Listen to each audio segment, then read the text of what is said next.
আমরা তো শ্রেষ্ঠ মখলুক, আমরা তো চাঁদের থেকেও শ্রেষ্ঠ।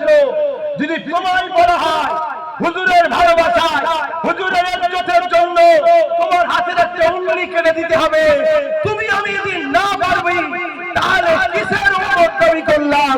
কিন্তু তুমি আমি পারবো কি জানি না, কিন্তু আকাশে চাঁদ প্রমাণ করে দিয়েছে আমি আমিনার লালের গোলাম। হুজুরের যখন উঙ্গলির ইশারা হয়েছে নিজেকে নিজে টুকরো করে দুপাশে দাঁড়িয়ে গেছে। জোরে বলুন সুবহানাল্লাহ, আর চিৎকার বলুন সুবহানাল্লাহ। প্রেম শুধু মুখে বললে হয় না, করে দেখাতে হয়।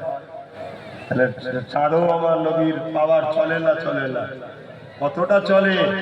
দুনিয়ার কোন নেতা যদি তার দলের চামচাকে বলে আমার জন্য জান দিলে দেবে না? শুনছেন তো নাকি? কিন্তু চাঁদ হুজুরের ইশারা পাওয়ার সাথে সাথে টুকরো, আর সাহাবারাও হুজুরের ইশারাতে জান কুরবান করেছে। জোরে বলে আলহামদুলিল্লাহ। আজও আমিনার লালের উঙ্গলির ইশারার দরকার নেই, শুধু হুজুরের নামের জাত পাকের ইজ্জতের ব্যাপারে শুধু একটুখানি কিছু হোক না, আজও লাখো কোটি নবীর গোলাম আছে নিজেকে কুরবান করার জন্য তৈরি আছে। কি আছে না নাই? হাত তুলে বলুন আছে না নাই? আলহামদুলিল্লাহ। বেশক আমরা হয়তো দুনিয়াদারিতে গুনাহগার হয়ে গেছি, আমরা দুনিয়াদারিতে কখনো এর পিছনে কখনো ওর পিছনে তার পিছনে ছুটছি ঠিকই, কিন্তু হুজুরের মামলা যেখানে আসবে আমরা কাউকে চিনি না, তখন আমরা সবাই হুজুর।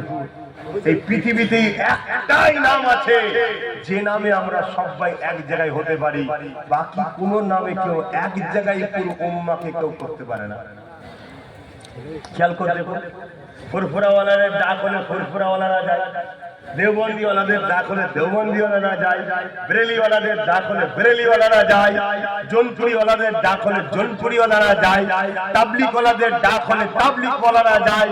কিন্তু আমিনার লালের ব্যাপার হলে তখন কি বেরেলি, কি দেওবন্দি, কি তাবলিগ, কি ফুরফুরা, আল্লাহ সব বাটাই এই একটা জায়গা। আল্লাহু আকবার। তাই তো দুনিয়া চাইছে এই নামটার সঙ্গে উম্মতের কানেকশনটা কাটে, যে কোনো ভাবে হোক নবীর থেকে এদেরকে সরাও। নবীর থেকে যদি সরাতে না পারো, এদেরকে তুমি যাই যেই ভুলিয়ে রাখো না কেন, যাই যে ভুলিয়ে রাখো না কেন, এই জমিনে এমন কোন মেডিসিন হয়নি যে 30 বছরের মাতালের ঘোর একদিনে কেটে দিতে পারে। মুহাম্মদ রাসূলের পক্ষ থেকে কোনো যদি আওয়াজ আসে যে হুজুরের ব্যাপারে যেতে হবে, তো 30 কেন 60 বছরের ঘোর 1 সেকেন্ডে কেটে যায়। কথা বুঝে আসছে না? না, এই নামের একটা ব্যাপার আছে, এই জন্য আইলা মুহাম্মদ রাসূল নাম লেখা যাবে না। শুনছেন তো নাকি? এই জন্যই উত্তরপ্রদেশে সমস্যা হয়েছিল, অন্য কোনো ব্যাপার নয়। তারা ভালোভাবে জানে এই নামের পাওয়ার কত। নামের কত পাওয়ার একটুখানি শোনে। কিয়ামতের দিন যখন ওরা হিসাবটা নেবে, তাদের মধ্যে থেকে একদল লোককে আল্লাহ জাহান্নামী ঘোষণা করে দেবে। তারা যখন জাহান্নামের দিকে যেতে লাগবে, ওই জাহান্নামে যখন যাবে, জাহান্নামের দরওয়ান ফারিস্তা দেখে অবাক হয়ে যাবে, কেননা তাদের সঙ্গে কোনো শয়তানও থাকবে না, তাদের চেহারাকে বিকৃত করা হবে না। এই যুবকেরা, তরুণেরা, জাহান্নামীদের যখন দেয়া হবে, এই সূরাতে আল্লাহ পাক দেবে না, এই সূরাতে আল্লাহ পাকের কাছে বড় পছন্দ, এই সূরাতে আল্লাহ চেঞ্জ করে দেবে। এই শরীরের চামড়া গুলো 70 গজ করে মোটা করে দেবে, এই যুবকেরা বিবস্ত্র আকৃতি করে দেবে, এইভাবে উপর দিকে পা করে, জমিনের দিকে মাথা করে, এবং যে শয়তান তাকে ধোঁকা দিয়েছিল তার সাথে করে নিয়ে তাকে জাহান্নামে দেওয়া হবে। কিন্তু একদল বান্দা জাহান্নামে যখন যাবে, যাবে, তাদের সুরাতটা চেঞ্জ হবে না, তাদের শুনে কোনো শয়তানও থাকবে না। এটা থেকে জাহান্নামের ফেরেশতা বলতে লাগবে, কারা গো তোমরা? তোমাদের চেহারা তো বিকৃতি হয়নি, কেন তোমরা জাহান্নামে যাচ্ছ? তোমরা কারা? তোমাদের পরিচয়টা কি? তারা জাহান্নামের গর্জন শুনে আমার নবী পাকের নাম খারাপ ভুলে যাবে গো। তাদেরকে জিজ্ঞাসা করা হবে, কি তোমরা? তোমাদের পরিচয় দাও। তারা বলতে পারবে না। ওই সময় তাদেরকে জিজ্ঞাসা করা হবে, তোমরা বলো তোমাদের উপরে কিছু একটা নমুনা বলো। তারা বলবে আমাদের উপরে কোরআন এসেছিল। তখন তারা বলবে, জাহান্নামের দরওয়ার ফেরেশতা বলবে, তোমরা কি মুহাম্মদ রাসূলুল্লাহর উম্মত? তখন তারা কেঁদে ফেলবে আর বলতে লাগবে, হ্যাঁ আমরা কি নবী মুহাম্মদ রাসূলুল্লাহর উম্মতি, কিন্তু দুনিয়া জমিনে অন্যায় করে ফেলেছে, কাজ করে ফেলেছি, যাত্রা দেখে ফেলেছে, নাফরমানি অন্যায় করে ফেলেছি, পাপাচার করে ফেলেছে। আল্লাহ আমাদেরকে পাকড়াও করেছে, এই জন্য জাহান্নামে দিচ্ছে। এই যুবকেরা ওই সময় জাহান্নামের ফেরেশতা বলতে লাগবে, ও রাব্বি আল্লাহ, যারা তোমার হাবিবের নামকে তাদের নামের সঙ্গে জড়িয়ে রেখেছে, তাদেরকে ফেরেশতা জিজ্ঞাসা করবে, তোমাদের নামগুলো কি বলো? তারা বলতে লাগবে, মুহাম্মদ অমুক, মুহাম্মদ অমুক, মুহাম্মদ অমুক। এই যুবকেরা এই যে আমরা নামের আগে মুহাম্মদ লিখি, অর্থাৎ উম্মতে মুহাম্মাদি, এই যে নামের আগে দিই, এটা শুনে ফেরেশতারা বলতে লাগবে, আল্লাহ আপনার হাবিবের নামকে যারা নিজেদের সঙ্গে জড়িয়ে রেখেছে, আল্লাহ আপনি তাদেরকে জাহান্নামে দেবেন না। আল্লাহ যে হাবিবের জন্য আপনি সবকিছু বানালেন, সেই হাবিবের উম্মত গুলোকে আপনি মাফ করে দিন। ফেরেশতাদের এই কথা শুনে আল্লাহ বলবে, এ আমার ফেরেশতারা যা, যারা আমার হাবিবের নামকে তাদের নামের সঙ্গে জড়িয়ে রেখেছে, ভালো যদি নাম আসতো কেন জড়াতো? আমার হাবিবের নামের খাতিরে আমি আল্লাহ ওদেরকে জাহান্নাম থেকে ঘুরিয়ে দিয়ে জান্নাতি বানিয়ে দিলাম। আরো জোরে বলুন সুবহানাল্লাহ।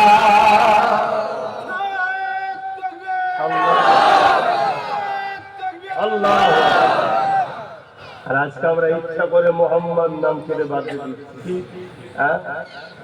কালচার তৈরি করো, ছেলেদেরকে কালচার তৈরি করো। প্রত্যেকটা বাপ মা শুনে যান, তিনটে শিক্ষা সন্তানদের দিতেই হবে। যদি না দেয়, ওই বাপ মা কিয়ামতের দিন জাহান্নামে যাবে, ধরা পড়বে। নাম্বার 1 নবীর প্রেম, নাম্বার 2 আহলে রাসূলদের প্রেম, নাম্বার 3 কোরআনের শিক্ষা। তারপরে চতুর্থ নম্বর, আপনি ডাক্তার করবেন, উকিল করবেন, জজ করবেন, ডিএম করবেন, পুলিশ করবেন, নেতা করবেন, মন্ত্রী করবেন, যা করবেন করুন, কিন্তু এই তিনটে শিক্ষা দিতেই। নাম্বার 1 কি বলুন? সবাই মুখ খুলে বলুন, নাম্বার 1 নবীর নাম। আপনারা বলতেও কি মুখে কষ্ট হচ্ছে নাকি? নাম্বার 1। নাম্বার 2 আলে রাসূলদের প্রেম, নবীর খানদান, নবীর পরিবার, নবীর আওলাদ, কিয়ামত পর্যন্ত আলে রাসূলরা আছে না? না, নবীর খানদান শেষ নাকি? মুজাদ্দিদ জামান হলেন নবীর বংশের আওলাদ, খানদানের বাচ্চা। জোরে বলুন সুবহানাল্লাহ। এই আলে রাসূল শরীফুন নসবের ঘরে বলা হয়। যারা উলামা ভাই আছেন এরা জানে, শরীফুন নসবের ঘরে মুহাব্বত করতেই হবে। কেন? এরা নবী ও সাহাবাদের আওলাদ, খানদান। এদেরকে আঘাত দিলে, যেমন আপনাকে আঘাত দিলে আপনার আব্বার কষ্ট হবে, এদেরকে আঘাত দিলে ওপরে কষ্ট যাবে। আল্লাহ ওটা পছন্দ করে না। কথা বুঝে আসছে? এবং 3 নম্বর হলো কোরআনের শিক্ষা, এবং 4 নম্বরে আপনি দুনিয়াবী শিক্ষা যা দেবেন, এই তিনটে দিতেই হবে। কথা বুঝে আসছে? অসুবিধা হচ্ছে?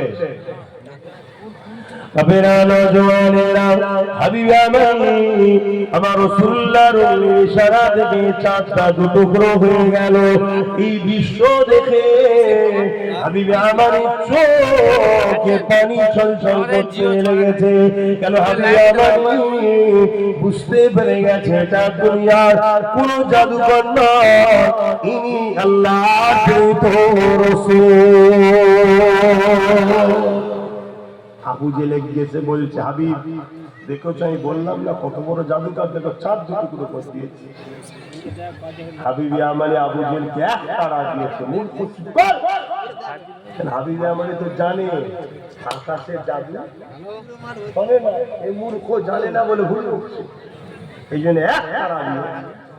আবু জেল তো চমকে গেল, কি বলছে, কিন্তু আমার নবী পাকের এই চাঁদ টুকরোর মুজিজা দেখে আবু জেলের সাথে যারা এসেছিল তারা অলরেডি কালেমা লা ইলাহা ইল্লাল্লাহ মুহাম্মাদুর রাসূলুল্লাহ এই কালেমা পড়ে মুসলমান হয়ে যায়। আজ তো আমরা সহজে মুসলমান, এই জন্য গুরুত্ব নেই ধর্মের উপরে, কিন্তু হাবিব ইয়ামানি তখন মুসলমান হয়, কলমা পড়েন।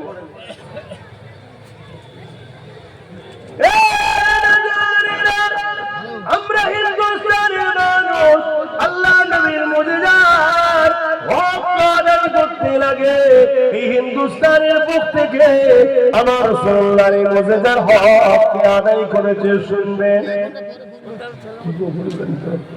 কি আদায় করেছে জানেন? এই যে রাসূল যে মুজিজাটা দেখালো হিন্দুস্তান থেকে, এই মুজিজার হক তো আদায় করেছে কি জানেন? আমি বলবো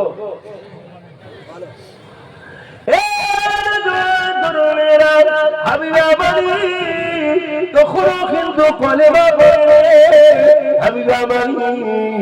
আর এক কদম এগিয়ে গিয়ে আল্লাহ নবীর আরো কাছে চলে গেলেন। চোখটা ছোট ছোট চোখ দিয়ে পানি আসতে লেগেছে। বলতে লেগেছে, হে আব্দুল্লাহর বেটা মুহাম্মদ সাল্লাল্লাহু আলাইহি ওয়াসাল্লাম, এটা তো আমি দেখে নিলাম, আরো একটা কথা বলতে চাই। আমার দিলের মধ্যে একটা কথা আছে, আমার দিলের মধ্যে একটা প্রশ্ন আছে, আমার দিলের মধ্যে একটা প্রশ্ন আছে, আমার দিলের মধ্যে একটা পূজা আছে। হে রাসূলুল্লাহ, হে আব্দুল্লাহর বেটা মুহাম্মদ সাল্লাল্লাহু আলাইহি ওয়াসাল্লাম, ওটা কি আপনি বলতে পারবেন আমার দিলের মধ্যে কি রয়েছে? এখানে আমি দুটো কথা বলবো। নাম্বার ওয়ান, সেই দিনকারের অমুসলিমরাও জানতো নবী সে হবে যে অন্তরের কথা বলতে পারে, আর আজকালকার মুফতি মাওলানারা বলছে অন্তরের খবর জানে না। কত বড় এরা নোংরা হয়ে যাচ্ছে শিক্ষা অর্জন করে, কি আছে না? কিসের রাগ ভাই আপনার? আপনি তো আমার নবীর নামেই এই যে আমাকে সম্মান করছে, আপনি বসে আছেন কি জন্য? আমি তো রাজনীতির নেতা নাকি? তাহলে এত লাভ জড়ো হয়েছে কি করে? আমি এদের কাউকে খাবার দেবো, এদের কাউকে বিরিয়ানি দিয়ে ডেকে এনেছি নাকি? এদের কাউকে সাইকেল দেবো নাকি? এদের কাউকে কিছু দেবো যে চলো আমাদের নেতাজি এসছে বিরিয়ানি পাবো, 200 টাকা পাবো, এই জন্য এসেছেন নাকি? কি জন্য তাহলে বসে আছে? এই সম্মানটা একটাই কারণে, মুহাম্মদ রাসূলের গোলাম এসেছে, আমিনা লালের কথা বলবে, মুহাম্মদ রাসূলের কথা বলবে। তাহলে আমাদের সম্মান যে রাসূলুল্লাহর জন্য আপনি আলেম হয়ে, ভালো হয়ে, বক্তা হয়ে, নবীর উম্মতকে নবীর সঙ্গে জুড়া ছেড়ে দিয়ে আপনি নবীর থেকে সরাচ্ছেন। আপনি বলছেন নবী নাকি দিলের খবর জানেন, নাউজুবিল্লাহ মিন জালিক। সেদিনকার অমুসলিমরা জানতো নবী তো সে যে গায়েবের খবর দেয়, নবী তো সে যে গায়েব কি বাত বলনে আয়ে হ্যায়, নবী তো সে যে অন্তরের খবর বলতে পারে। হে হাবিব আমানি জিজ্ঞেস করছে, হে মুহাম্মদ সাল্লাল্লাহু আলাইহি ওয়াসাল্লাম, আমার অন্তরে একটা কথা আছে, আমার অন্তরে একটা কষ্ট বেদনা প্রশ্ন আছে, এটা কি তুমি বলতে পারবে? আল্লাহ নবী মুচকি এসে বলছে, হে হাবিবি আমানি রে, তোমার একটা 8 বছরের কন্যা সন্তান আছে যে জন্মগত প্যারালাইসিস, এটা তোমার বড় কষ্ট। তুমি চাও তোমার এই সন্তানটা সুস্থ হোক, নেকা হোক, তুমি নিজেকে তাহলে বড় ধন্য মনে করবে। হাবিবি আমানির চোখে যে পানি ছলছল করছিল, এটা শোনার পরে আর চোখের পানি রাখতে পারলো না। হাবিবি আমানি চিৎকার দিয়ে বলল, আবু জেহেল তিনি সত্য বলছে, সুবহানাল্লাহ। কিন্তু হাবিব আমানি তখনও কলেমা পড়ে, শুনছেন, তখনও কলেমা পড়ে, ঘোড়ার পিঠে উঠে ইয়ামিনে চলে যাচ্ছে। এত কিছু দেখার পরে এত সহজে ইসলাম আসেনি বাপ। আজ চণ্ডীগড়ের মানুষ বড় সহজে আপনারা ইসলাম পেয়েছে, বড় চণ্ডীপুরের মানুষ বড় সহজে ইসলাম পেয়েছেন হয়তো, তাই আমাদের গুরুত্বহীন হয়ে যাচ্ছে। চতুর্দিকে কি হচ্ছে আমাদের কোনো খেয়াল নাই। আমাদের পিছনে নতুন করে আবু জেহেল জেগেছে, নতুন করে ফেরাউনের আবির্ভাব হয়েছে, নতুন করে এজিদের আবির্ভাব হয়েছে, নতুন করে সাদ্দাতের আবির্ভাব হয়েছে, যারা ফিরিয়ে ফিরিয়ে শুধু আমার ইসলামকে খোঁচা দিচ্ছে। তাদের কাজ তারা ছেড়ে দিয়ে, তাদের কাজে তারা ফেল হয়েছে, তাদের ডিউটিতে তারা ফেল হয়েছে, তারা সমাজের কাছে মুখ দেখাতে পারছে না, তাই তারা বারবার ইসলামের বিরুদ্ধে সমালোচনা করছে। যার একটা ছোট্ট নমুনা আমারই বাংলাতে উত্তর 24 পরগনার ব্যারাকপুরেতে ভাটপাড়াতে দুপায়ে এক পশু বেরিয়েছে। সে বলছে ইসলামে নাকি রেপ করাটা পাপ নয়। সবাই নাউজুবিল্লাহ বললেন না?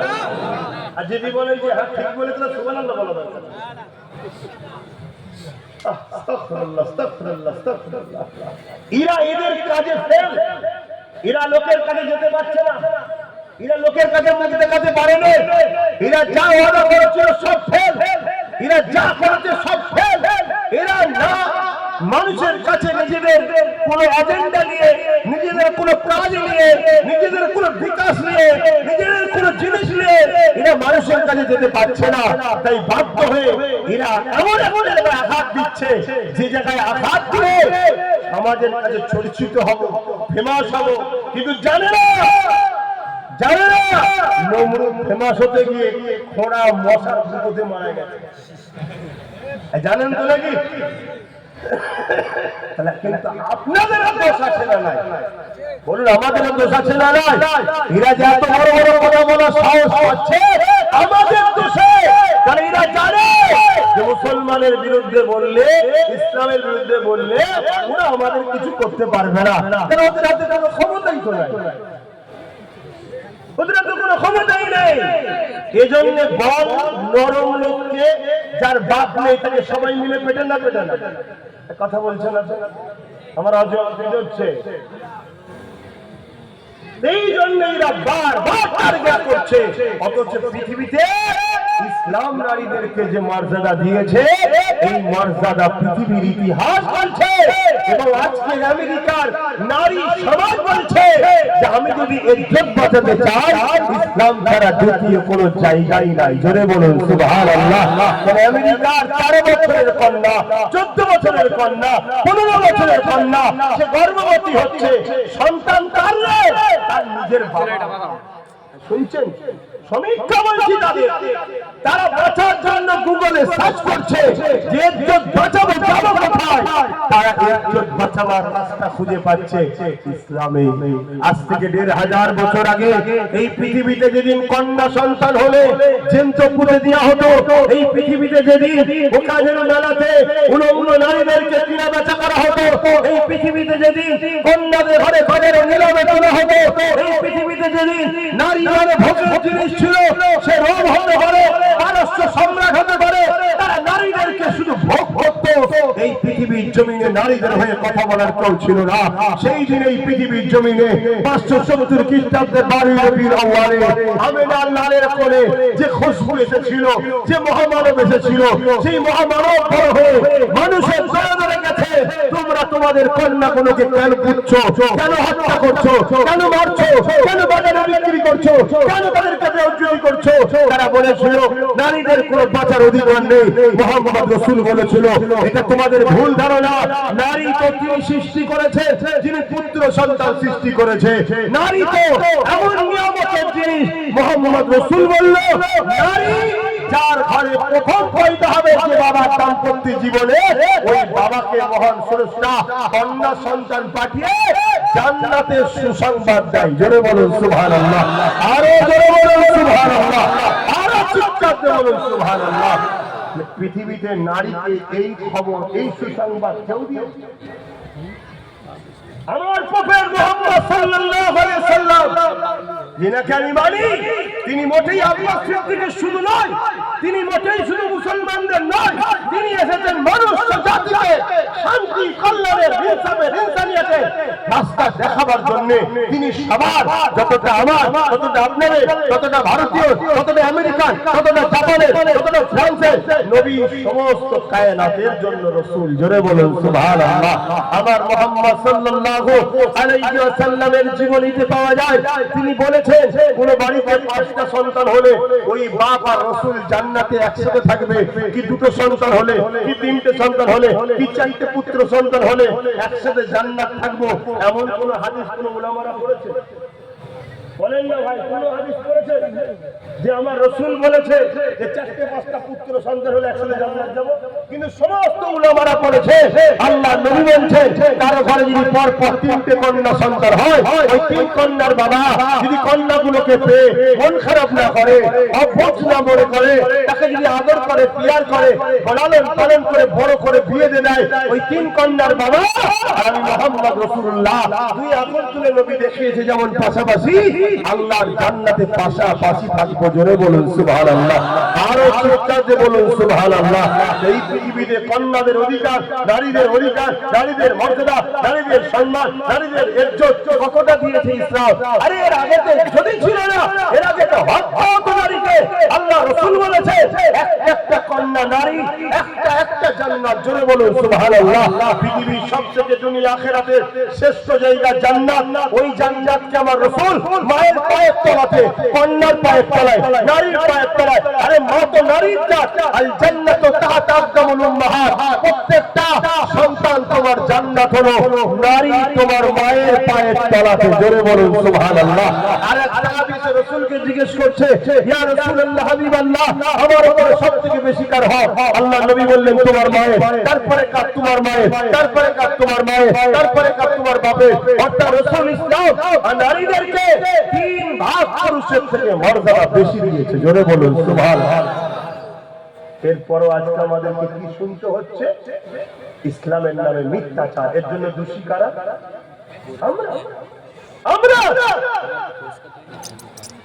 আমরা বাদরের গলায় মৃত্যুর হার পরিয়ে দিয়ে আমরা ড্যাং ড্যাং করে ঘুরে বেড়াই।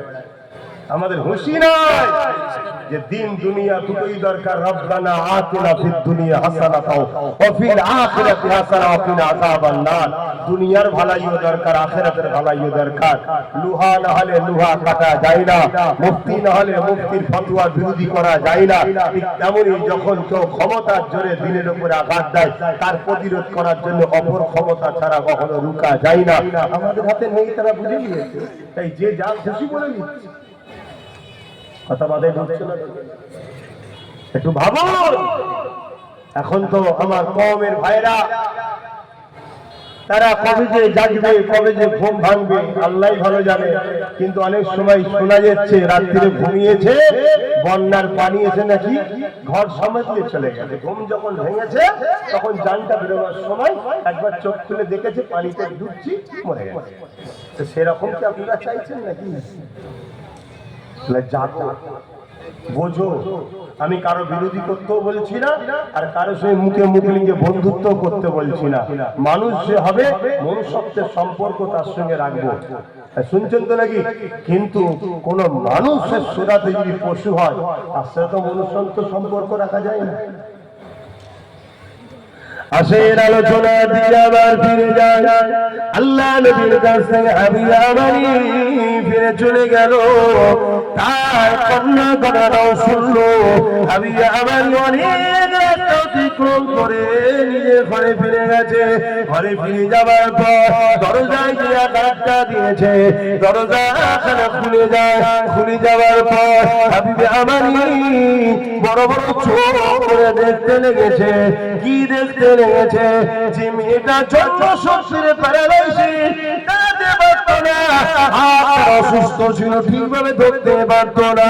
হাবিব আমানি দেখছে আমার সেই 8 বছরের কন্যাটা আর সুস্থ দাঁড়িয়ে দরজা ধরছে, ও দরজা খুলে দিচ্ছে। হাবিব আমানি এই দৃশ্যখানা দেখে অবাক হয়ে গেল। হাবিবা মানি বলতে লেগেছে মারে এ কি অবস্থা তোর হলো। ওই মহিলা বলতে লেগেছে বাবা এক রাতে আমি ঘুমিয়েছিলাম, একটা ব্যক্তি আমার ঘরে এলো, যা শরীর দিয়ে আলো বেরোচ্ছে, আমার ঘর আলোকিত হয়ে গেল। তিনি আমাকে এসে বড় গরম লেগে মা বলে সম্বোধন করে ডাক দিল, মা তুমি উঠে দাঁড়াও। আমি বললাম উঠতে পারি না। তিনি তখন বলতে লাগলেন মারে জলদি করে তুমি পড়ে দাও লা ইলাহা ইল্লাল্লাহু মুহাম্মাদুর রাসূলুল্লাহ। আমি যখনই তুষ্টি করতে লাগলাম উনি তখন বলতে লাগলো মারে তোমার আব্বা হাবিবা মানি খুব শিগগিরই তিনি কলেমা খানা লা ইলাহা ইল্লাল্লাহু মুহাম্মাদুর রাসূলুল্লাহ এটাকে পড়ে নেবে। এ মা তুমিও পড়ে নাও। আমি তখন পড়তে লাগলাম, যখন পড়া হয়ে গেল তিনি বলতে লাগলেন মারে বিসমিল্লাহ বলে উঠে দাঁড়া। যখনই আমি উঠে দাঁড়ালাম বাবা আমি অবাক হয়ে গেলাম, এ কি কারিশমা দেখে অবাক হয়ে গেলাম যে বাবার প্যারালাইসিস ছিল, নরম চলন করার ক্ষমতা ছিল না, যে হাত আমার জন্মসূত্রে প্যারালাইসিস হয়ে এসেছিল, কোনো নরম চলনের ক্ষমতা ছিল না, বাবা সম্পূর্ণ সুস্থ হয়ে গেল। হাবিবা আমানি চোখে পানি পড়ে মারে বলতে পারবি জিনাকে দেখেছিলিস তিনার কিছু নমুনা। ওই মহিলাটা কন্যাটা এমন করে নমুনা বলতে লেগেছে। আর হাবিবে আমানি ওই যাবো কুবাইস পাহাড়ের ধারে আমার রাসূলুল্লাহকে দেখছিল, আমার নবীর সঙ্গে মিলাচ্ছে। হাবিবে আমানি বুঝতে পেরে গেছে এটা অন্য কেউ না, ওই মদিনাওয়ালা এসেছিলে। আরো জোরে বলুন